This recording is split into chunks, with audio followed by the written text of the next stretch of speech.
Hi friends, நம்ம விஜய் மல்லி ஸ்டோரியில் வந்து பார்த்தீங்கன்னா மாடுது எப்போவுமே கூட்டமாக இருந்தால் தாங்க அவங்களுக்கு வந்துட்டு எந்த ஒரு ஆபத்தும் வராது. ஆனால் தனியாக வந்து மாட்டின மாதிரி இந்த நிஷா வந்துட்டு இந்த ராஜிக்கிட்ட மாட்டியிருக்காங்க.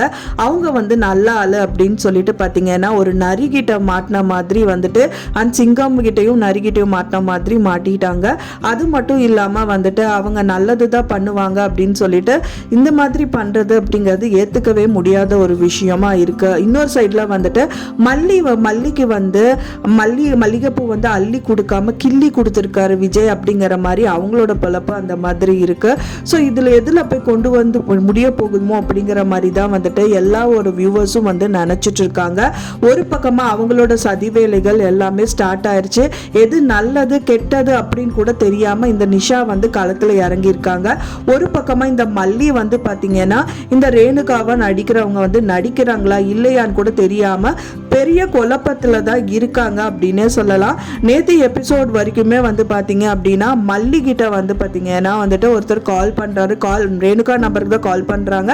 இவங்க எந்த ஃபோனு யார் ஃபோனு அப்படின்னே தெரியாமல் குழப்பத்தில் இருக்காங்க. அப்போ தான் வந்துட்டு என்னோட ஃபோனு அப்படின்னு சொல்லிட்டு எங்கள் ஹாஸ்பிட்டலே வந்துட்டு அவங்க வந்து என்னோட ஃபோன் இந்த ஃபோனை டம்மி ஃபோன் வச்சுட்டு அந்த ஃபோனை வாங்கிட்டு வந்துட்டாங்கம்மா அப்படிங்கிற மாதிரி சொல்கிறாங்க. மல்லி வந்து பார்த்தீங்கன்னா ரேணுகா காக்காவும் முதல்ல வந்து டம்மி ஃபோன் ஒன்று கொடுத்துருப்பாங்க.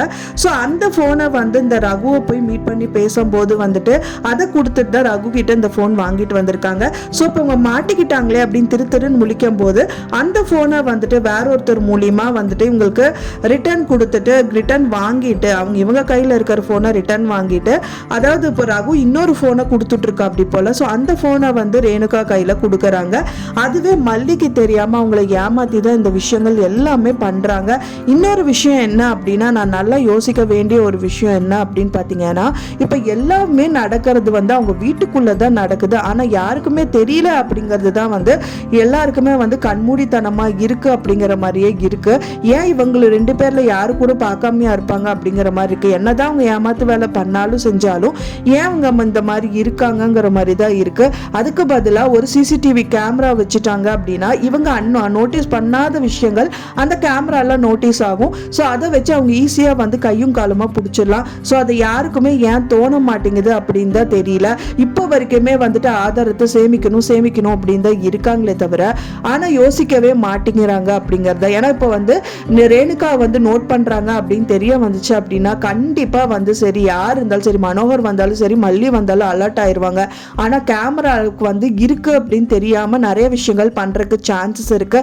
மனுஷங்களை மட்டும்தான் ஏமாற்ற முடியும், பட் ஆனால் கேமராவை ஏமாற்ற முடியாது. ஸோ அதனாலேயே வந்துட்டு இவங்க ஒரு விஷயங்கள் பண்ணுறது எல்லாமே கேமராவில் ரெக்கார்ட் ஆகும். ஸோ அதை வச்சுவே வந்து அவங்கள பிடிச்சிடலாம். அது மட்டும் இல்லாமல் விஜய்க்கும் வந்துட்டு இதை ப்ரூவ் பண்ணிடலாம். ஸோ அதை வந்து ரெண்டு பேருமே யோசிச்சா நல்லா இருக்கும் அப்படின்னு தான் எதிர்பார்க்கப்படுது. இப்போ இந்த ராஜி கூட வந்து பார்த்தீங்க அப்படின்னா இந்த நிஷா கை கோக்கிறது அப்படிங்கிறது கடைசியில் எங்கே கொண்டு போய் முடியும் அப்படின்னே தெரியல. இது அவங்க அப்பாவுக்கு தெரிய வந்துச்சு அப்படின்னா பயங்கர ஷாக் ஆகிடுவார்.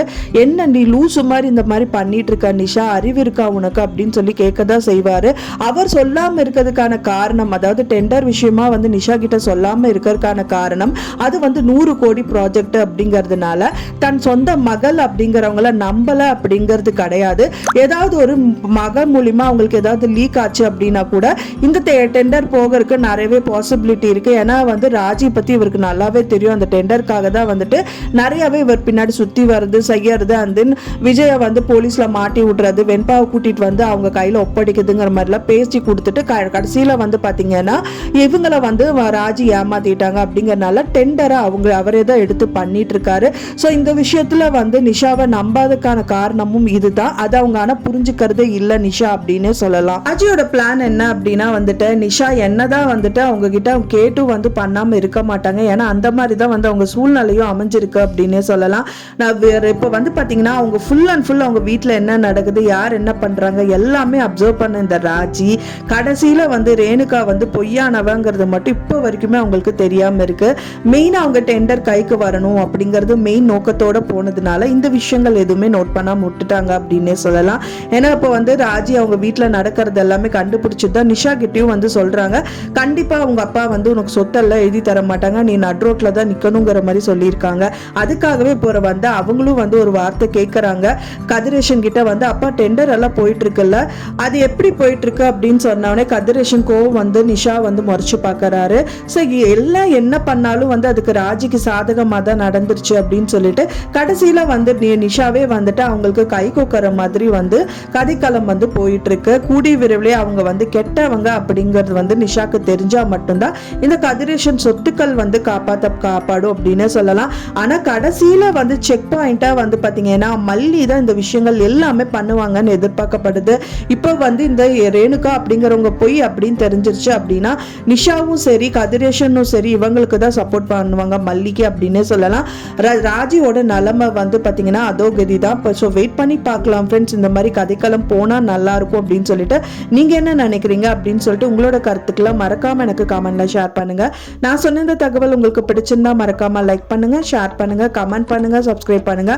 மேலும் இன்னொரு மல்லி சீரியல் அப்டேட்டோட நெக்ஸ்ட் மீட் பண்றேன். தேங்க்ஸ் ஃபார் வாட்சிங் மை டியர் ஃப்ரெண்ட்ஸ். நெக்ஸ்ட் வீடியோல பார்க்கலாம்.